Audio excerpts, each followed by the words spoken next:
Olá, tudo bom?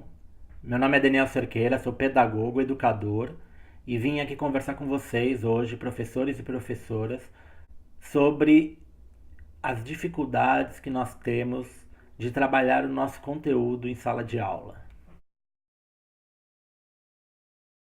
Quando eu trabalhei com professores e professoras da rede pública de São Paulo, uma das reclamações constantes era a dificuldade de trabalhar os conteúdos em sala de aula. Os conteúdos do português, mas também da matemática, da geografia, da história, das ciências. No ensino fundamental 1, essa reclamação acontecia, mas ela era muito mais forte no fundamental 2 e no ensino médio. Quando essas reclamações começavam, a primeira coisa era perguntar aos professores o que eles trabalhavam, como que era o trabalho que eles desenvolviam em sala de aula.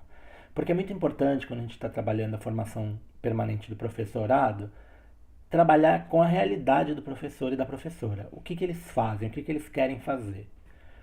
E os relatos, na maioria das vezes, era de diversas tentativas de trabalhar os conteúdos, seja com exposição de filmes, leituras de textos, o próprio livro didático, realização de exercícios, e que essas tentativas sempre fracassavam.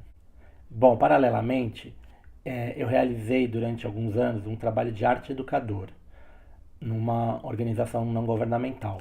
Esse meu trabalho era como educador de teatro e era muito curioso porque essas crianças e jovens que passavam pelas aulas de teatro, elas também estavam na escola pública. E o relato que a gente tinha é de que era muito diferente a postura dessas crianças e jovens e adolescentes quando eles estavam com a gente na ONG e quando eles estavam na escola. Isso me fez, por muitos anos, me perguntar qual era a diferença, o que fazia essa diferença.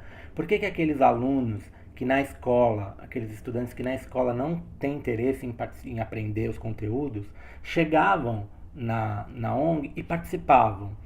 E não só participavam de atividades lúdicas, não, eram atividades educativas, atividades pensadas com conteúdos também.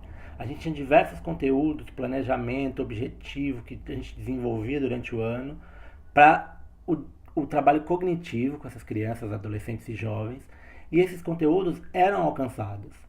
Uma das pessoas que trabalham com as questões da arte e educação é a Ana May Barbosa. A Ana May Barbosa, eu vou linkar aqui embaixo um texto dela, mas ela desenvolveu, principalmente nos anos 80, uma abordagem do ensino de arte chamada abordagem triangular. O que seria a abordagem triangular?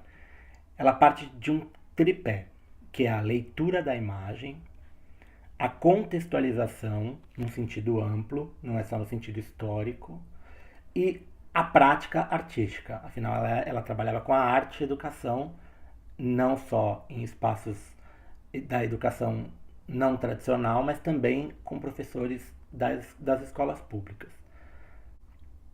E de onde foi que ela tirou a ideia da abordagem triangular? Ela tirou de Paulo Freire. E aí, professor, professora que está aqui me ouvindo, vale fazer uma ressalva. A gente precisa, nós estamos em 2017, e a gente precisa no Brasil desestigmatizar o que é Paulo Freire. Porque a gente vê duas correntes muito distintas quando se fala em Paulo Freire. A gente tem o pessoal que endeusa, coloca Paulo Freire num pedestal e acha que Paulo Freire é a salvação da educação brasileira, que basta você entender de Paulo Freire e que a educação brasileira vai mudar radicalmente. E a gente tem o outro lado, que fala que Paulo Freire, o que ele desenvolveu, não funciona na prática e que na verdade, essas pessoas que falam isso, elas mal sequer conhecem os fundamentos do trabalho do Paulo Freire e elas estigmatizaram que Paulo Freire é uma coisa que não funciona na vida real. E aí se perde o quê? Se perde conhecer algumas coisas básicas dos princípios do trabalho do Paulo Freire que podem sim contribuir. A gente não precisa, hoje em dia, trabalhar. Ah, eu sou freiriano. Ah, eu sou vigotskiano. Ah, eu gosto de Piaget. E seguir ao pé da letra um desses teóricos. Sendo que Piaget e Vygotsky nem na área da educação especificamente eles são da psicologia. O que a gente pode e deve é aproveitar os princípios interessantes de todos eles. Para quê? Para que o nosso trabalho em sala de aula melhore. Para que o nosso trabalho como educador, como educadora, funcione. Afinal, é para isso que a gente está lá. A gente está lá para ensinar. A gente está lá para aprender junto com os nossos educandos e coeducandas.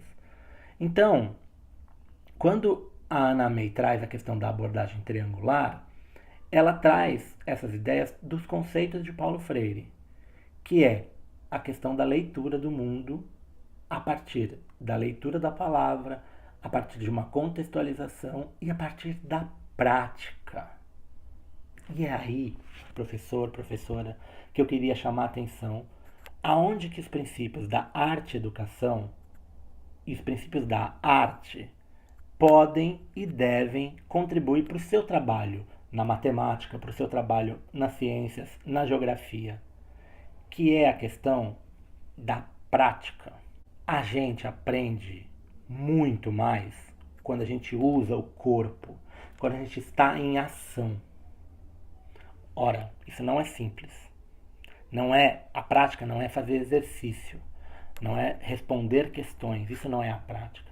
Mas a prática são atividades que a gente pode pensar aonde a criança, o adolescente, a jovem, elas em ação refletem sobre o conteúdo e assimilam o conteúdo. Essa é a diferença fundamental e é aí que eu vejo que os professores e professoras ainda não conseguiram achar esse meio termo entre a prática, a teoria, que seria a leitura da imagem, ou, no caso, a leitura do conteúdo, e também a contextualização desse conteúdo. A gente ainda em 2017 trabalha com aulas muito, muito teóricas, numa posição de passividade do aluno, da aluna, que hoje, onde ele tem celular, tablet, computador, televisão, essa passividade não funciona mais. Ele está o tempo inteiro, de alguma forma, em ação. Ainda que pudéssemos discutir se essa ação é ativa ou é passiva, mas ele está em ação. Quando ele chega na escola, qual é o papel dele? É ficar sentado na sua cadeira, ouvindo o professor, muitas vezes ouvindo o professor falar o que é certo e o que não é. Entra por aqui, sai por aqui. Quando ele escuta, é ou não é verdade? Então, o que eu penso para finalizar esse primeiro vídeo sobre isso é que a gente deve sim se apropriar de alguns princípios da arte e da arte-educação para que esses princípios entrem também na nossa sala de aula. Um bom exemplo disso são as experimentações em ciências.